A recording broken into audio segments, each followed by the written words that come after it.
Hey everybody, welcome back to Mike's Wooden Things and Stuff. I recently did a video where I was making a bunch of spoons and spatulas and kitchen implement and I was getting a lot of use out of my Ridgid oscillating belt sander.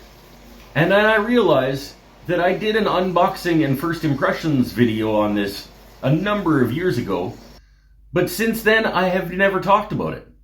So I think it's about time, 6 years in, that I give it the props that it deserves. Let's talk about my Ridgid oscillating belt / spindle sander today, and maybe help you make a decision on whether or not you want a unit like this in your shop.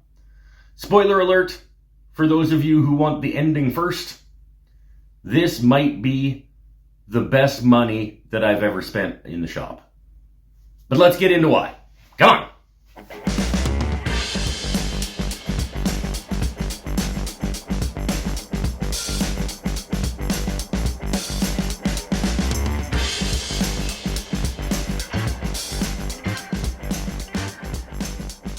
So we'll start with the technical specs on the Ridgid EB4424 oscillating belt / spindle sander.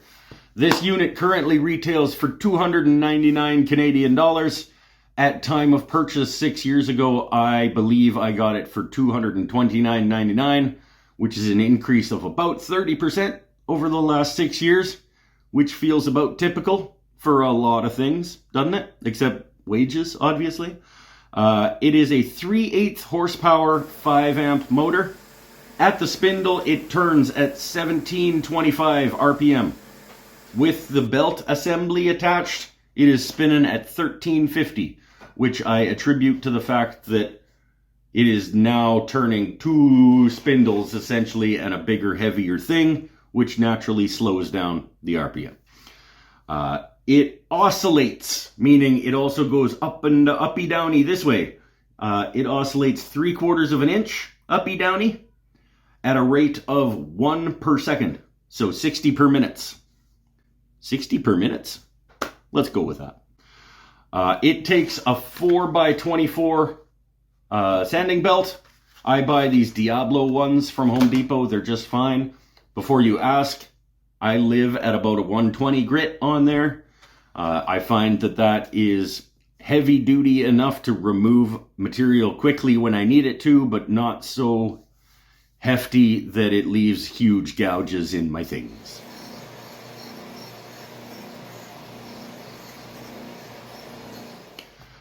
It weighs in at 40 pounds, so it is stowable and bring outable, which is handy if you don't have the place to put it permanently in your shop. You can put it away and pull it out if you're capable of moving around 40 pounds.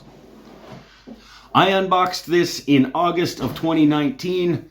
It may have been my birthday present for myself that year. I don't know. I don't remember.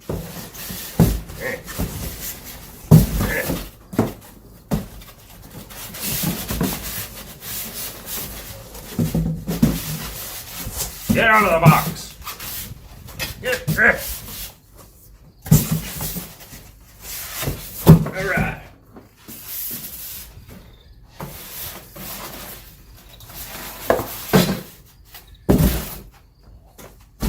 Like I said back at the beginning, this may be the best dollar for dollar, pound for pound investment that I've made in the shop. In terms of the amount of work that it gets for the amount of money I spent, I can't think of anything that has a higher ROI than that out here in the shop. Every project that I make that has a curve in it probably gets touched by this at some point, and a lot of my projects that don't have curves in it get touched by this at some point. It gets a ton of work done, is what it does. And for the $229 that I paid for it at the time, would I pay $300 for it now? Absolutely I would. There is a cheaper version on the market now. Ridgid has since introduced the R4840, which I have not put my hands on. I've not seen it in real life. I have done cursory level research in order to tell you folks whether or not that is something to consider. I would not purchase it based on my initial findings about how people have responded to that offering being on the market, but that is mainly because I am past the point in my woodworking journey where I'm okay buying the cheapest thing that does the thing I need it to do. If that's where you are at, then maybe have a look at it. If you just want the least expensive thing that'll get the job done for you for now, have a look. If you want a long-term decision for benchtop sanding, I would step up to something like this. There are other ones on the market. Ridgid is not the only company that makes these. Grizzly's got one. Wen's got one. Triton has one. There are other versions of this tool out there. I can't speak to those ones because I have not used them. But I can speak to the Ridgid, and it is absolutely worth having if you have the space either to store it away and pull it out when you need it, or leave it permanently set up somewhere.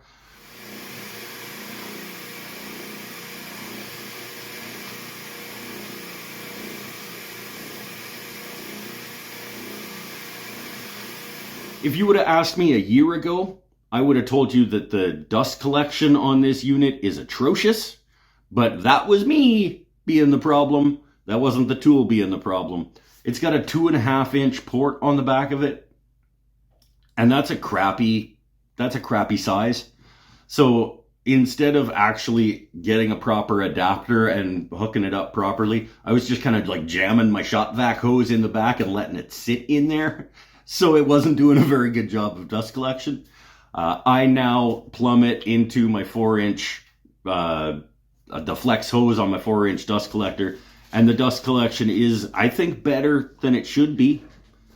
For a sander that removes this much material this quickly, it does do a pretty good job of exhausting it. It says that it has a fan in it that's, I think, is supposed to help. It absolutely does not. As far as I can tell, the fan that's in there does nothing, at least in terms of dust mitigation. So it definitely does need to be attached to something collecting the dust. I dig the onboard storage of the spindles and things. 90+% of the work that gets done here in my shop with this unit uses the belt attachment. And that's because at this end of the belt, it's a 3-inch diameter spindle, and at the far end, it's 1.5 inches. And so for any curve work that I'm doing is going to be a radius bigger than one of those. So I can just come around the end of the belt and use it like a spindle.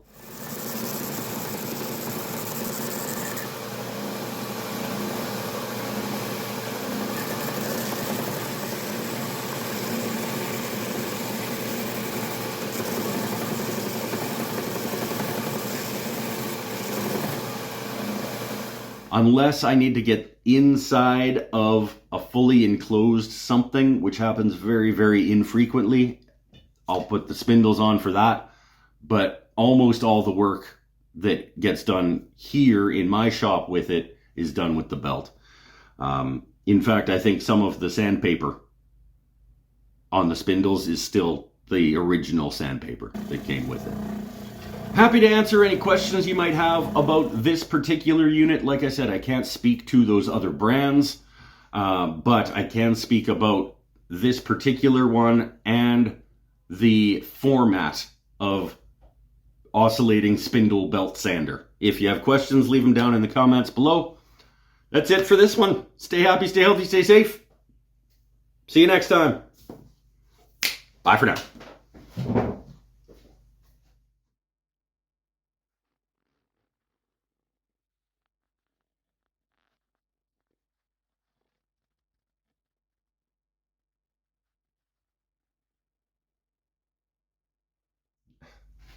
This is an awkward standing position. This isn't good. This is, I'm gonna wear down.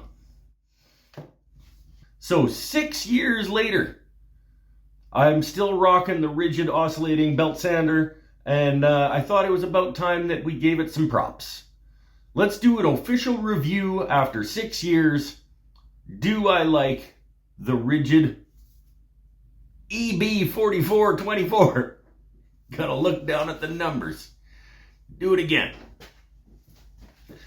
Oh, this is really uncomfortable. Spoiler alert, this was a good decision. But let's talk about why, what I like about it, what I maybe don't, and we'll get into whether or not you want an oscillating belt / spindle sander. No, we won't. We probably won't. Don't tell people that you're going to do something that you maybe don't do. Hey everybody, welcome back to Mike's Wooden Things and Stuff. I was recently... Alright,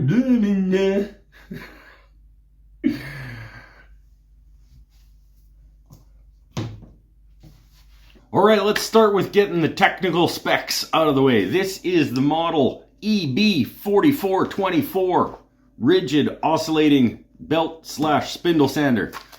It is currently retailing at $299 Canadian money. At the time of purchase 6 years ago, I believe I got it for $229.99. So that is an increase of approximately 30% over the last 6 years, which feels about typical, doesn't it? Doesn't it feel like everything except wages have gone up about 30% in the last 6 years? Obviously, we have to pay more so that our corporate overlords can continue to buy yachts, and our wonderful CEOs can have their stock dividends.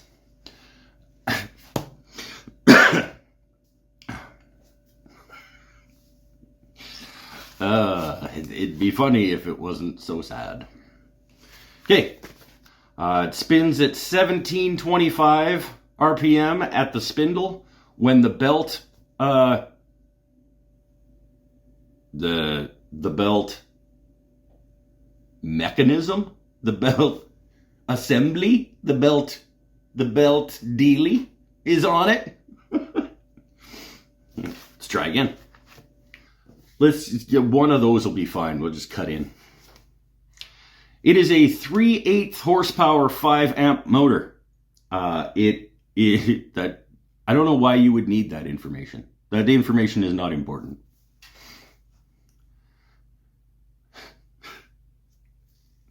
This is going very terrible. This is not going well. This is used on everything that happens out here that has a this way curve.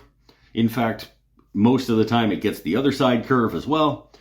And we'll jump in there someplace too.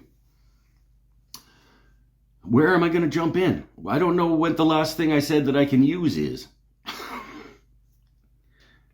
At the time of purchase, I believe I paid $299.92. God, why are you so bad at this still? At the spindle, it is spinning at 1725 RPMs. When the belt assembly is on it, it spins at 1350. I assume that differentiation, the difference between those two numbers, I believe, is just due to the fact that it is now pulling two spinnies. It's pulling two spinnies instead of one, so it has to work harder. And that makes it spin slower.